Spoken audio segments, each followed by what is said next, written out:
Welcome to Legal 123s with ByrdAdatto. Legal issues simplified through real client stories and real-world experiences. Creating simplicity in 3, 2, 1. Welcome back to Legal 123s with ByrdAdatto. I'm your host, ByrdAdatto, with my co-host, Michael Byrd. As business attorneys for healthcare practices, we meet a lot of interesting people and learn their amazing stories. This season's theme is the future of wellness, where longevity, advanced weight loss solutions, and anti-aging innovations collide. Get ready for insights from the people driving the evolution of the medical industry. Now, Michael, I'm excited to bring on the guest for the show. Today, we'll be talking about the intersection of orthopedic surgery and the wellness service. I know that sounds weird, but yes, they're coming together. And, Michael, this is a legal show, Michael, and as you know, and I thought we should address legal updates that happen every once in a while. I'm not sure if you heard the really, really big legal news coming out of the Fifth Circuit of Louisiana. I want to be very clear before we start. This is not a legal advice. This is legal nostalgia. Well, Brad, anytime you start with legal nostalgia or any time of nostalgia, I get nervous. That usually means one of two things. Either you're going to go into 1980s movie talk or some sort of college story. Well, you'd be correct in both. But in this case, the Fifth Circuit just ruled that the federal ban on home distillery of moonshine is unconstitutional, which means, legally speaking, my freshman year at TCU just got retroactively vindicated. I'm quite sure, Brad, that the court did not do anything relating to your activities at TCU. Okay. But I do want to learn more. All right. Now, Michael, if you promise not to tell anyone, I have a confession to make. Well, it's just the two of us and Kennedy and our guest here. You're among friends. It's a safe place. Okay, safe. So please bear all. All right. Freshman year in college, Easter weekend, Longview, Texas, was the first time I ever drank moonshine. It was served to me in a mayo jar. It was not very aesthetic looking. Luckily, there was no mayo residue added, of course. But I have no regret. I mean, if this were the red flag season, my first ding would be, you said the first time you ever drank moonshine. So you got that, huh? Yeah. And it explains a lot about you, and explains for the audience, the potential long-term effects of drinking moonshine, even one time. Just look at my partner over here. But excluding the fact that you drank out of a mayo jar, how was it? Well, I'm not a connoisseur of moonshine, but let's just say it was not the best tasting drink I ever had. But it shouldn't have been criminal, I guess, is the way I'm kind of thinking about it, Michael. Okay. Are we still in that safe place Yes. I mentioned? Yeah, I okay. think so, yeah. Well, I have to confess too, Brad. I've also tried moonshine one time for me many years ago. Now, I can't use the college excuse. I was actually a young adult with young kids when I decided to do it. No. And mine was even more stereotypical. It was at a ranch in rural Oklahoma. And I agree with you on the taste. And I am grateful that it did not blind me. Yeah, me too. Well, I guess the legal takeaway we can give for our audience is that 150-year-old law struck down still doesn't mean you can distill moonshine in your backyard. I'm sure there are permits and state laws and other regulations and things you got to worry about. Yeah, we're definitely not moonshine attorneys. So yeah, but that does raise some questions on federal overreach, regulation, and where constitutional limits actually are. Yeah, I agree. But Michael, it also raises the last question: should anything ever be served out of a mayo jar? That's really the lead question that we should be talking about today. And everyone, audience, has heard my opinion on mayonnaise. I believe there needs to be an amendment to the Constitution banning this type of behavior. Why do you gotta be such a hater of mayo, Michael? All right, audience members, to be clear, we're not encouraging drinking or distilling of moonshine. Or mayo. Even if the law allows both. So, but let's bring on today's guest before he regrets joining us. Okay. Joining us today is our client of ours, Matti Palo. And he is a physicist and a board-certified orthopedic surgeon. He has a practice in the New Orleans area. He's been in practice over 24 years, has 5,000 operations, and he has a unique background, education, and worldview that is really geared towards changing the way healthcare is delivered, and really interested in this conversation. Yep. He's also a serial entrepreneur, so a doctor after our own hearts. He founded Palo Medical in 2012 with the express purpose of improving solutions in the areas of post-orthopedic surgery recovery and to aid in the treatment of common orthopedic issues. He's also founded a healthcare platform that facilitates direct connections between patients and practicing clinicians, and a co-founder of another startup or entity that is a deployed solution that manages the entire surgical process for all stakeholders, from scheduling through capturing charges involved in surgery. He's a first-time guest. Welcome. Hey, thanks, guys. I appreciate it. And I'm glad you brought up the blindness about moonshine, because that's the one thing I remember about moonshine that I learned in medical school. So that's pretty pertinent. Yeah, I appreciate the intro. Well, thanks for having me. Since you learned that in med school, which I guess I did not learn that because I did not go to med school, does that mean that because you're in the greater New Orleans area right now, you've never had the opportunity to drink moonshine or distill it yourself? I definitely have not distilled it myself. Okay. I was actually, true story. I went to the Bourbon Trail to go check it out. And I got so fired up after going to one of the distilleries, I started looking up, how do you distill this at home? Not even, I don't know anything in the history of moonshine or anything.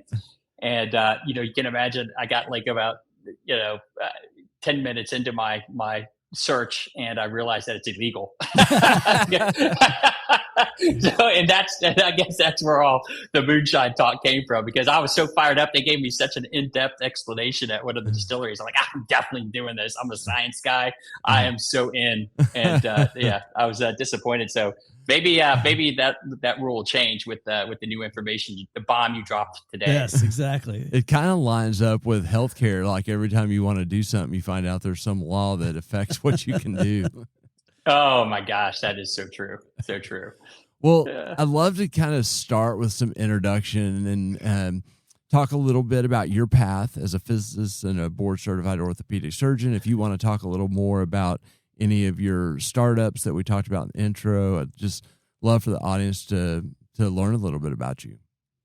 Yeah, I think it's kind of a meandering course. My undergraduate degree is in physics. I was always drawn to systems, problem solving, kind of getting to the root cause of how everything happens. It's so funny. Like I'm sure there's other doctors who have undergraduate degrees in physics, but I haven't met them. And I kind of made the switch. I was in my third year, and I was I was at a physics party, and I was at the party, and it was it was like an episode of Big Bang Theory. I was kind of walking around, and I was working the crowd. I'm talking to all the guys, and we're all at tables of two, and it was all guys.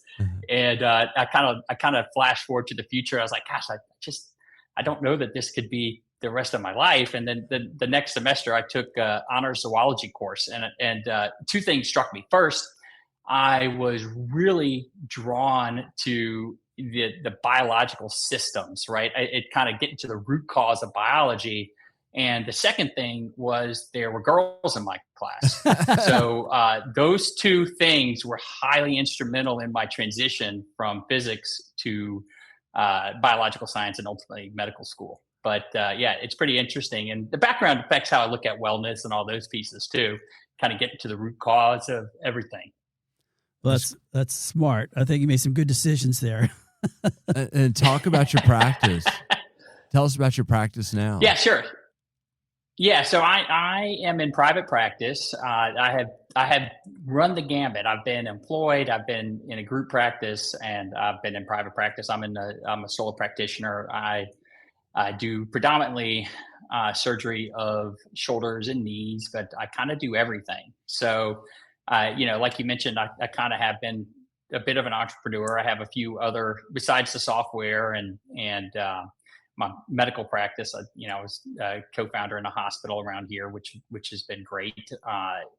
Physician owned, which is really, to me, instrumental in kind of how healthcare should be delivered. just sort of a lot of different things that have kind of come together with the way I practice. Even the way my clinic is set up is a little bit different, where I have patients that kind of enter directly into the rooms, and then I have kind of a racetrack around the building, and it just kind of keeps me efficient on time, operationally, well grounded, and I just think it's a great way for me to practice. Well, that brings us really into our first, I guess, question from the audience perspective here is that, as you heard in the beginning, this season we really are focusing on the future of wellness. And when we say wellness, we're including longevity and weight loss and anti-aging.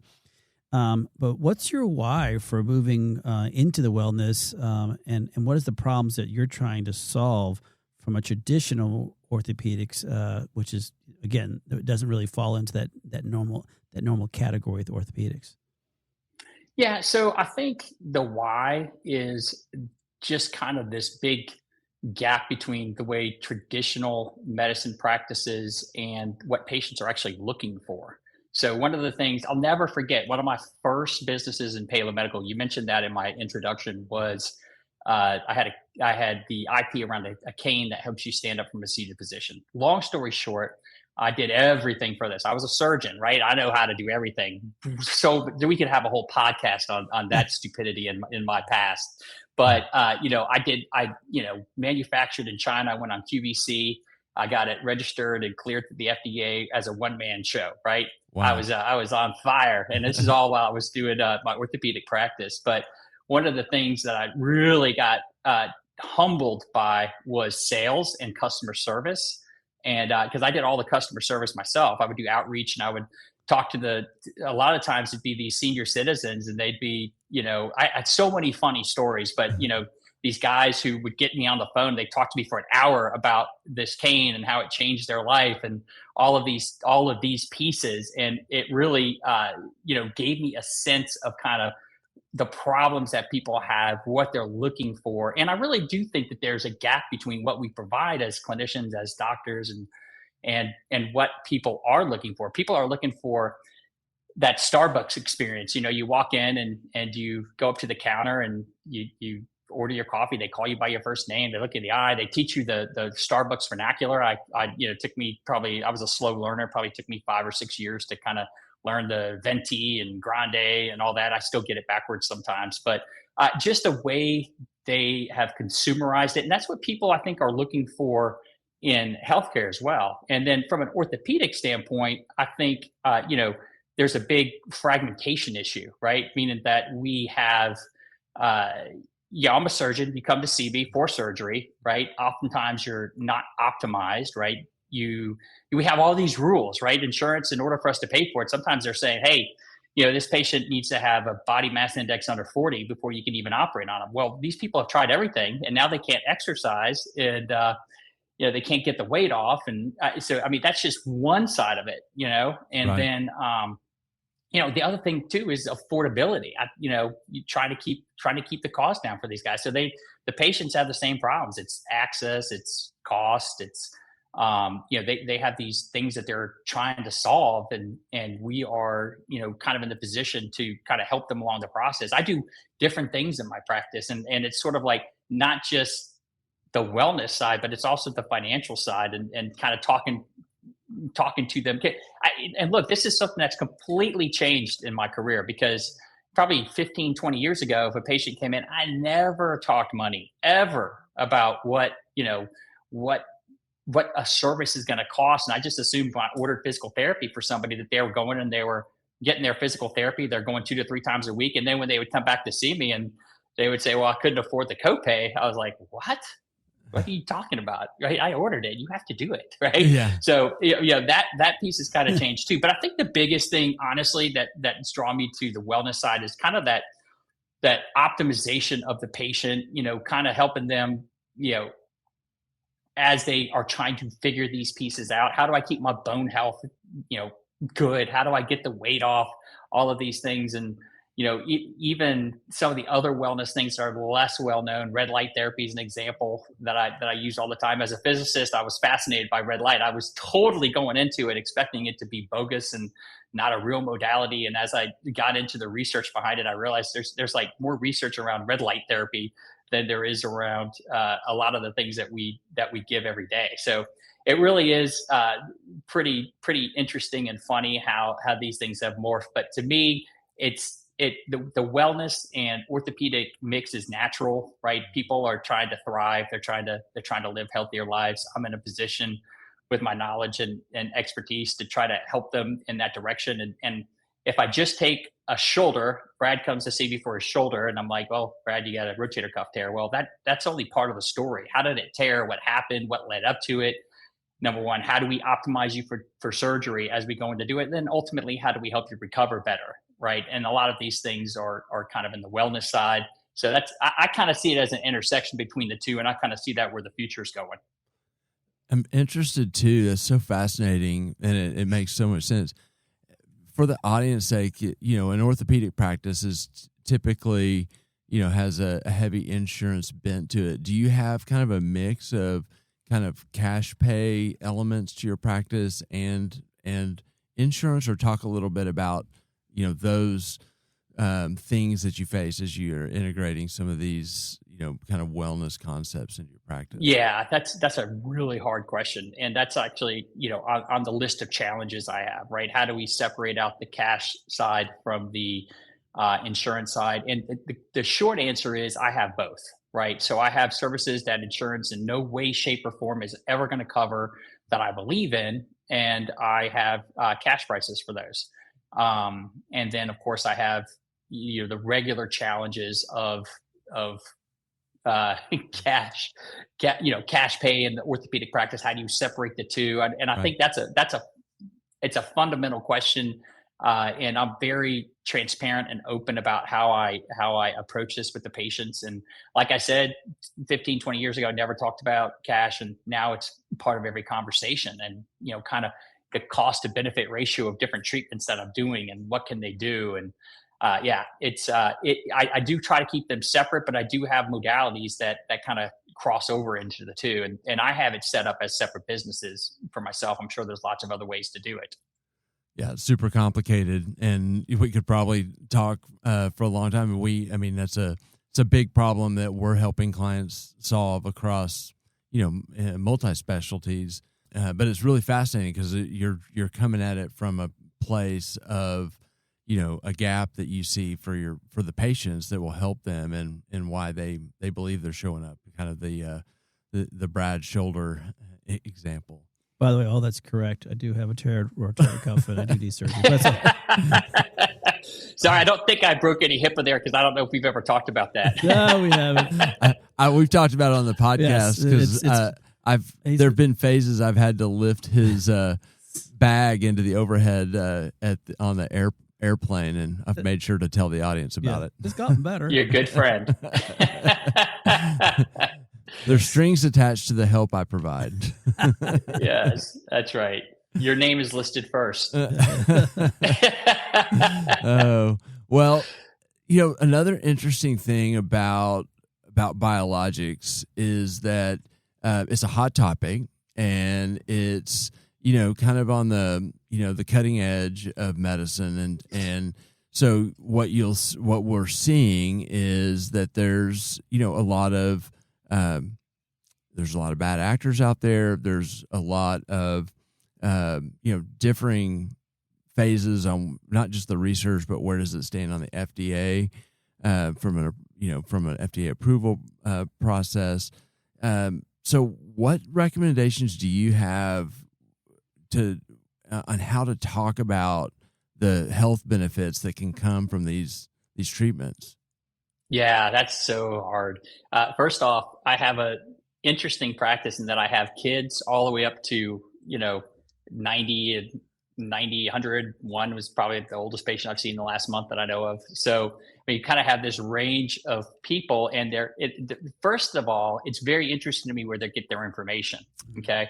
So a lot of these guys, this is a true story. I had a and it seems like I'm making this up, but I'm not. And maybe you guys hear this all the time, but I had a 19-year-old college student. I did a stabilization procedure for his shoulder. So basically he was dislocating his shoulder. I fixed it so it didn't dislocate anymore. Well, he always came in with his parents to the appointments. Well, this one appointment, he comes in without his mom and dad, and he's sort of talking to me, and he's like, towards at the end of the appointment, he's like, "Hey, doc, I've been using BPC." I'm like, what, really? And he's like, yeah. And I hear this kind of all the time, right? I kind of get this stuff, but this one was interesting to me because I'm like, well, where are you getting it? He goes, well, I ordered it from the equivalent of an Amazon, right? I just ordered it. And I'm like, and then you injected yourself with it? I'm like, wait, seriously? And I'm like, and so, I mean, look, the hard part is, I'll probably be using it someday, right? Mm-hmm. And right now I'm not, because it's on the do not compound list. It's just got through, as you probably know way more about this than I did, got through the category 2 status. If I'm saying that wrong, I apologize, but it's not able to be compounded yet. So if you're getting it online, you're either using it for research purposes or you are using something that is from an unregulated pharmacy, which, is just crazy to me. Yes. And I'm just kind of like, I'm trying to explain this to these guys. And look, I'm not trying to poo-poo it, right? It's like, it's probably great, right? But there's just not a lot of research and studies around it. So look, my first rule when I'm trying to evaluate these things is humility, right? So if you're coming at it and the more exciting the claim, I think the more disciplined we have to be before we just start spitting it out there. And these kids are getting all their information from the influencers, from TikTok and Instagram. And I get these things forwarded to me all the time. I went on spring break with my son and 4 of his friends. And the first night we're sitting around the table, and they're all just pelting me with peptide questions. And I'm like, how do you even know what peptides are? And they're going at it, and they're asking me. They knew more about it than I did, honestly. And I'm like, okay, well, I guess I better learn about these. So anyways, I think it's pretty interesting. To me, the right approach is to be maybe a little bit, not really cynical, but also not reckless, if that makes sense. Yeah. I think that you got to have kind of a disciplined curiosity. And so I don't ever, red light was a great example I said earlier. If you had asked me before, I would be like, it doesn't work, Yeah. But I think you go into it, you kind of, you look at the research and you try to study up on it a little bit. Whatever you do, you have good conversations with the patients. You explain the pros and the cons. You talk to them about, what the evidence support the outcomes might be.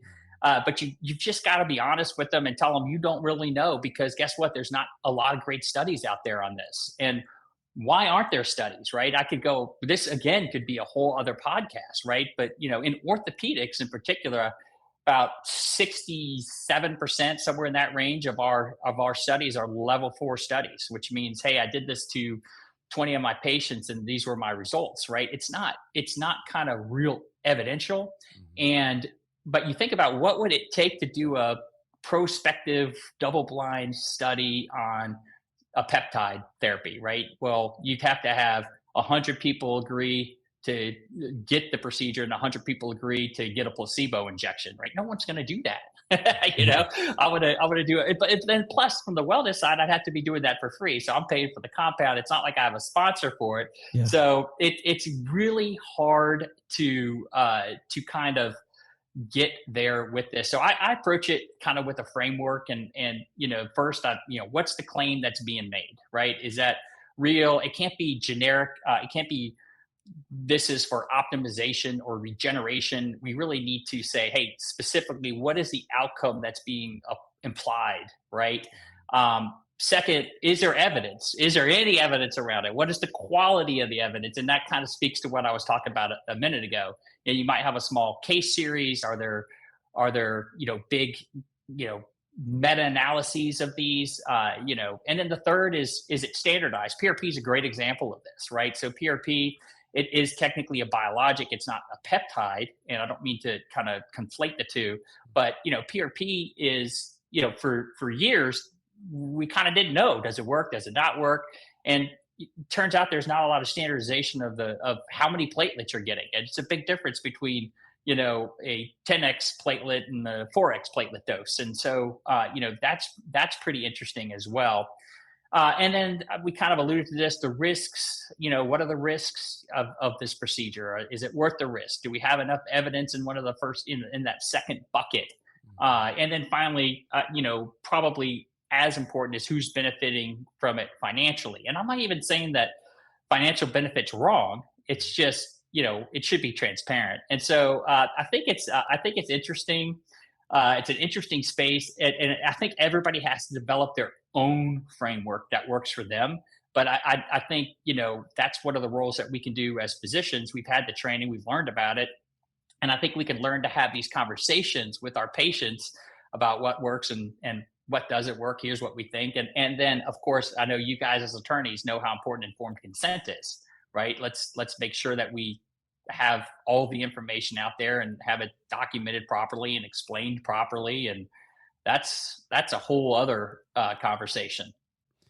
Well, that's awesome. And we got time for one question left. So this will be like a speed round question, but kind of want you to look out into the future. I mean, you've been coming at this over the last, almost decade. It sounds like, just looking at being a doctorpreneur, a lot of different things that are changing in medicine, coming at it from the orthopedic side, but then looking at other ways to help improve your patients' outcomes. Now I'd like you to think, well, the next 5 to 10 years, how will this wellness space impact just in general? If you think looking at orthopedics in general, like what will change for the typical orthopedic practice when they start thinking about wellness? Yeah, I think it's really, it's applicable across all specialties, right? For the future of longevity and wellness. I think that, like I mentioned at the beginning, it's not going to be, I think people are going to be looking for less fragmentation, right? I think they're going to be less transactional. You want an integrated plan, right? The weight loss. How do I lose weight without losing muscle mass, right? How do I build up my bone health? Where do I get my information from? How do I sleep better? How do I, all of these things have influence in the orthopedic space too. It's kind of the same all the way across. I think that direct care models are going to be the future. I think that's a model that's growing all the time. And, direct primary care, there's even direct orthopedic care out there. I think that is, one potential way of removing some of the friction that we see in the current healthcare system.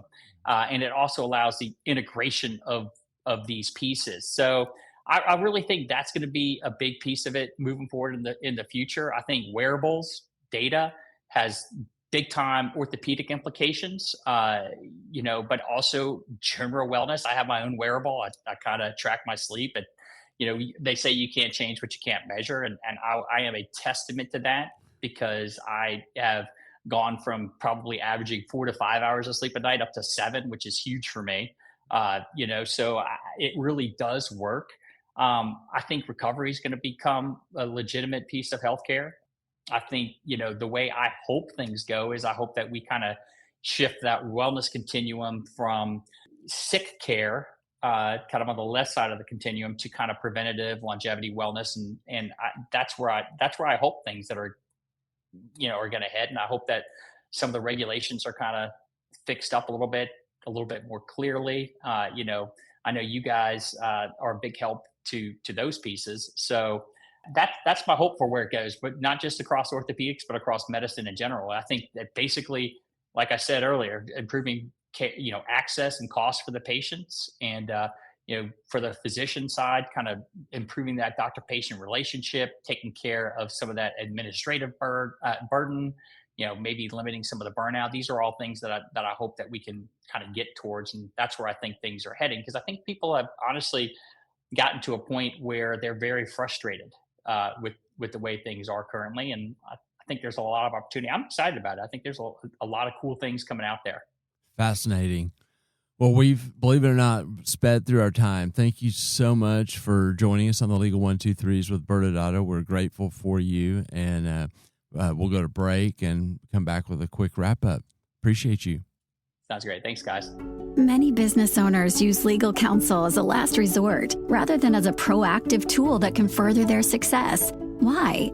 For most, it's the fear of unknown legal costs. ByrdAdatto's Access Plus program makes it possible for you to get the ongoing legal assistance you need for one predictable monthly fee. That gives you unlimited phone and email access to the legal team, so you can receive feedback on legal concerns as they arise. Access Plus, a smarter, simpler way to access legal services. Find out more. Visit ByrdAdatto.com today. Welcome back to Legal 123s with ByrdAdatto. I'm your host, ByrdAdatto, with my co-host, Michael Byrd. Now, Michael, for those who don't know, this season, our theme has been the future of wellness, and we had just an amazing conversation with Matti Palo, and he, coming from an orthopedic world and hearing everything, we liked it so much that we let him go a little bit longer than general because we wanted to keep going. But unfortunately, audience members, believe it or not, we are actually out of time today. But don't worry, we'll be back next Wednesday with a fan favorite. Can a medical practice offer stem cells or exosomes? With Dr. Jordan Plews. Thanks again for joining us today. And remember, if you like this episode, please subscribe. Make sure to give us a 5-star rating and share with your friends. You can also sign up for the ByrdAdatto newsletter by going to our website at ByrdAdatto.com. ByrdAdatto is providing this podcast as a public service. This podcast is for educational purposes only. This podcast does not constitute legal advice, nor does it establish an attorney-client relationship. Reference to any specific product or entity does not constitute an endorsement or recommendation by ByrdAdatto. The views expressed by guests are their own, and their appearance on the program does not imply an endorsement of them or any entity they represent. Please consult with an attorney on your legal issues.